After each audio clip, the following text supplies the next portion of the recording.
ਠੁੱਡਿਆਂ ਨਾਲ ਨਾ ਮੋਇਆ ਤੇ ਮੈਂ ਜੇ ਪੱਥਰ ਹੋਇਆ ਤੇ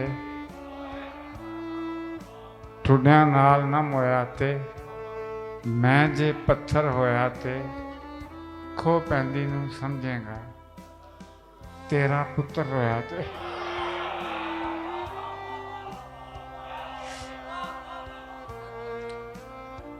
ਖੋ ਪੈਂਦੀ ਨੂੰ ਸਮਝੇਗਾ